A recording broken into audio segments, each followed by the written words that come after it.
Olá, você que me segue no Rodrigo Silva Arqueologia. Não esqueça sempre de ativar o sininho de notificações, se gostar, dar o seu like e ajudar a divulgar essa mensagem para todas as pessoas. Agora eu trouxe você aqui a cidade de Sardes. A cidade de Sardes é mencionada no Novo Testamento, especialmente no Apocalipse, quando uma das cartas que o apóstolo João dirige às 7 igrejas da Ásia Menor é justamente destinada à comunidade cristã da cidade de Sardes. Mas eu quero chamar a sua atenção para uma outra coisa aqui. Aqui na cidade de Sardes nós temos os restos que estão sendo escavados pela Universidade de Cornell e pela Universidade de Harvard. São os restos arqueológicos de um banheiro público da época. Um banheiro público.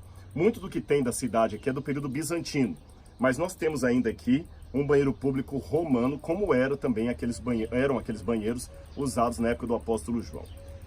O que eu vou explicar no início desse vídeo vai soar engraçado, constrangedor, talvez vai ser motivo de riso de muita gente que começar a assistir esse vídeo, mas fica comigo até o final, que o que aparenta ser no início apenas uma curiosidade cômica do passado, vai terminar de modo sério. E talvez vai surpreender alguns de vocês. Muito bem, as pessoas tinham um banheiro público. Vamos lá então, as primeiras coisas que vão talvez chocar ou surpreender vocês. Os homens costumavam ficar no banheiro público e eles sentavam em latrinas como esta. Aqui eu estou numa latrina milenar. E eu sei que você está imaginando, cada um sentava do lado do outro. Então o sujeito sentava aqui, o outro sentava aqui, outro aqui, e ficavam conversando enquanto faziam as suas necessidades físicas. E eu sei que você está rindo, principalmente pela posição. Se bobear, vira até meme o que eu estou falando. Depois que eles terminavam de fazer as suas necessidades, eles iam se limpar. Qual era o processo? Qual que era o papel higiênico da época? Preste atenção nisso. Eles tinham uma vara, geralmente vara de isopo ou algum tipo de vareta. Ele fixava essa vara numa esponja do mar. Uma vez que a vara estava fixada na esponja do mar, você consegue ver essas canaletas que estão aqui, bem no meu pé? Veja que tem uma canaleta aqui antiga. É incrível, porque isso aqui tem 2000 anos. O sujeito sentava aqui, com a sua vareta na mão, a esponja do mar fixada na vareta, e aqui passava água corrente. Ele pegava aquela vareta com a esponja, molhava na água corrente e se limpava. Eu sei que até pelos meus gestos você deve estar dando gargalhadas nesse momento. Depois que ele se limpava, agora vem outra coisa muito estranha para a nossa cultura, a mesma esponja com a qual ele se limpava, a mesma esponja que era usada como papel higiênico, poderia ser utilizada por outras pessoas. Como era o processo? Em algum canto aqui havia duas coisas. Em primeiro lugar, antes de eu falar o que havia aqui para esterilizar, do outro lado, isso aí mais uma curiosidade para você continuar dando as suas risadas por aí, havia dois tipos de funcionários do banho público, escravos na maior parte das vezes. Um deles ficava acendendo incensos para mascarar um pouco o mau cheiro.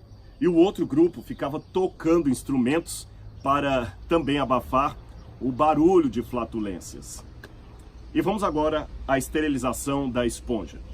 Como eu falei, repito, por mais nojento que seja para a nossa cultura, a mesma esponja que servia de papel higiênico era usada por várias pessoas. Ele pegava a vara com a esponja que ele utilizou e colocava por aqui numa bacia cheia de vinagre.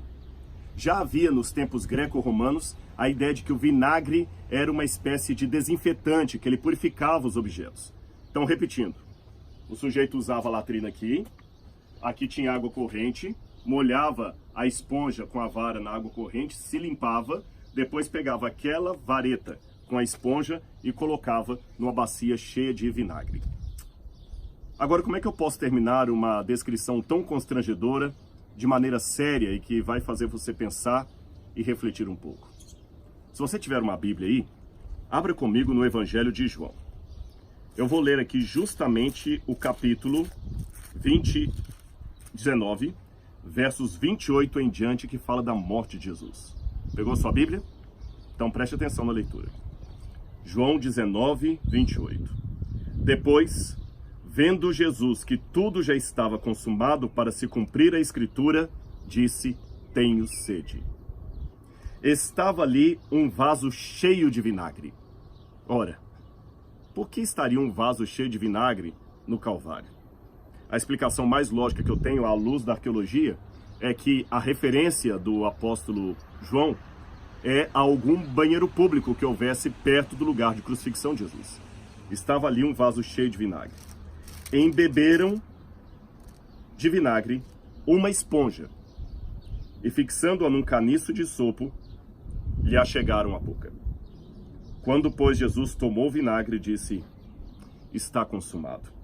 E, inclinando a cabeça, rendeu o espírito. Acho que você já entendeu onde eu queria chegar. O Filho de Deus, na cruz do Calvário, sentindo sede, dor, abandono, pediu: dá-me água. Aquele que era a fonte da água da vida, aquele que falou para a mulher samaritana: se você soubesse quem te pede água, você que me pediria e eu te daria a água que não dá mais sede. Aquele homem, que era a água da vida, teve sede. E o que deram para ele beber? Uma esponja, provavelmente de banheiro, embebida num vinagre, provavelmente de banheiro, para lhe mitigar a sede.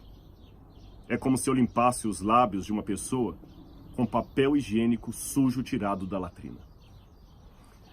Há duas possibilidades com relação a esse ato do soldado romano.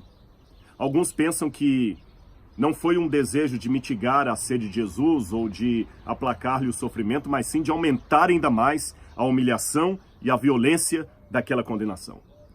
Outros grupos, como nós temos, por exemplo, no livro Desejado das Nações, acreditam que não, que aquele soldado talvez seria aquele que reconheceu este verdadeiramente é o Filho de Deus e, tomado talvez de um desespero para aliviar a dor de Jesus, ele correu e pegou o que estava na frente ali, o que estava mais próximo era o vinagre. Como soldado romano, ele sabia que o vinagre podia trazer um fator de entorpecimento, como se fosse um tipo de ópio para a dor.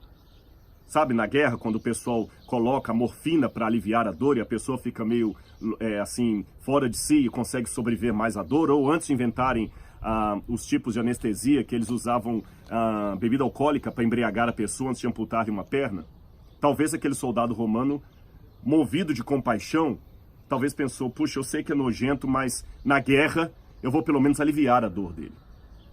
Seja pela primeira hipótese, enfatizar o sofrimento, a humilhação, ou pela segunda hipótese, um gesto de caridade do soldado, duas coisas ficam notórias. Em primeiro lugar, a humilhação de Jesus foi maior do que você imaginava, não é? Segunda coisa que fica patente aqui. Quando Jesus experimentou o vinagre, ele não quis beber. Sabe por quê? Ele sabia que aquela bebida poderia mitigar-lhe um pouco da sede e aplacar a dor, porque seria uma morfina. Mas a que custo ele teria a sua dor amenizada? A sua mente ficaria embriagada. E ele não podia permitir que a sua mente ficasse sob o efeito do álcool ou de qualquer outro tipo de ópio, porque ele tinha que estar lúcido até o fim para que o diabo não tivesse domínio sobre a sua mente. Que diferença de muitos de nós que na hora da dor e do sofrimento corremos para as drogas, para a bebida. Não quero julgar ninguém, mas Jesus preferiu enfrentar a dor a sucumbir à alienação. Porém, mais do que isso, essa força que ele teve na cruz do Calvário é traduzida na graça que ele oferece a mim e a você hoje.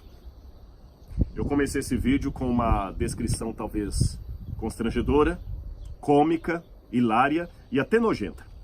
Mas eu tenho certeza que aquela risada que você deu no início, agora talvez seja uma consternação. Talvez alguns estejam até chorando, emocionados, em relação ao que eu acabei de revelar aqui. Pois ao ver um banheiro público romano, lembre do amor de Cristo por você. Ele morreu por você na cruz do Calvário. E por fim, eu só tenho uma pergunta a lhe fazer. Como podemos deixar de amar alguém que nos amou tanto? Muito obrigado por estar comigo mais uma vez nesse vídeo. Que a graça de Jesus esteja com cada um de vocês.